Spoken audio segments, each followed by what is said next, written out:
င်္ဂလာပါညိုပါရှင်ညိုဒီနေ့မျှဝေပေးမယ့်အကြောင်းအရာလေးကတော့ fasting လုပ်ခြင်းကြောင့်ဘာအကျိုးကျေးဇူးတွေရနိုင်လဲပေါ့နော်အဲ့တော့ fasting လုပ်ခြင်းကဒီစိတ်ခန္ဓာကိုယ်ပိုင်းဆိုင်ရာတွေမဟုတ်ဘူးစိတ်ပိုင်းဆိုင်ရာနဲ့ဒီစိတ်ဝိညာဉ်ပိုင်း spiritual ပိုင်းဆိုင်ရာမှာကိုလည်းအများကြီးတိုးတက်ပြောင်းလဲမှုတွေရရှိစေပါတယ်ဒါပေမဲ့ Muslim တွေမို့လို့ဒီ Ramadan လမို့လို့ဒီ fasting လုပ်ဖို့အတွက်ကိုပဲဖြစ်မနေလုပ်ပါလို့တိုက်တွန်းခြင်းလို့ဒါတွေကိုပြောပြခြင်းမဟုတ်ပါဘူးပေါ့နော်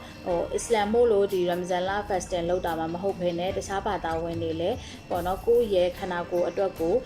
ကျန်းမာဖို့အတွက်ဒီ16 fasting လို့ပေါ့နော်ဒီကိုနိုင်တဲ့ fasting လေးတွေလုပ်ချင်းကြောင့်လည်းဒီအကျိုးကျေးဇူးတွေခံစားလို့ရတယ်ပေါ့နော်ဒါလေးကတော့ disclaimer အနေနဲ့ကြိုပြီးတော့ပြပြထားခြင်းဖြစ်ပါတယ်အဲ့တော့ညိုကတော့အခု Ramadan လလည်းရောက်နေတဲ့အစ္စလမ်ဘာသာဝင်တယောက်လည်းဖြစ်တဲ့အပေါ်မှာဒီ fasting လုပ်ချင်းကြောင့်ဘာအကျိုးကျေးဇူးတွေရနိုင်လဲဆိုတာလေးကိုမျှဝေပေးချင်ပါတယ်နံပါတ်1အနေနဲ့ကတော့ခန္ဓာကိုယ်အတွင်းမှာရှိတဲ့ဇီဝကာမဖြစ်စဉ်တွေကိုကောင်းမွန်စွာလည်ပတ်နိုင်တာဖြစ်တဲ့အတွက်ကြောင့်အစီပူတွေကိုပုံမလောက်ကျန်းစေပြီးတော့စွမ်းရည်အဖြစ်ပြောင်းလဲပေးနိုင်ပါတယ်။နံပါတ်2အနေနဲ့ကတော့တွေးတင်တခြားတဲ့ insulin level ကိုထိန်းညှိပေးတာဖြစ်တဲ့အတွက်ကြောင့်စီးကျိုယောဂဖြစ်နိုင်ခြေကိုလျှော့ချပေးတယ်စီးချိုရှိနေတဲ့လူတွေလည်း fasting လုပ်ခြင်းအပြင် fasting လုပ်နေတဲ့ကာလအတွင်းမှာဆိုလို့ရှိရင်ဒီတွင်းတခြားတက်ကိုလျှော့ချပေးတဲ့အတွက်ကြောင့်စီးချိုပုံမှ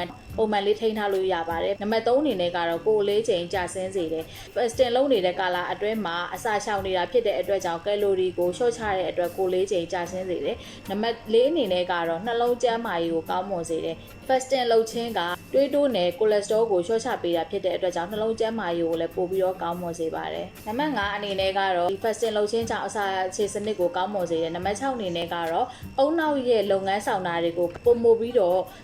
တိုးတက်စေတာဖြစ်တဲ့အတွက်ကြောင့်မှတ်ဉာဏ်နဲ့အာရုံစူးစိုက်မှုတွေကိုပို့ပြီးတော့ကောင်းမွန်စေတယ်။နံပါတ်9အနေနဲ့ကတော့ immune system ပေါ့နော်ကိုယ်ခံစနစ်ကိုကောင်းမွန်စေတာဖြစ်တဲ့အတွက်ကြောင့်ယောဂတွေကိုတိုက်ထုတ်နိုင်စွမ်းတွေကိုမြင်မာပြီးတော့ကိုယ်ခံစနစ်ကောင်းမွန်စေတယ်။ပြီးရင်နံပါတ်10အနေနဲ့ကတော့စိတ်ဖိစီးမှုကိုလျှော့ချပြီးတော့ stress level ကိုလျှော့ချဖြစ်တဲ့ကြောင့်စိတ်က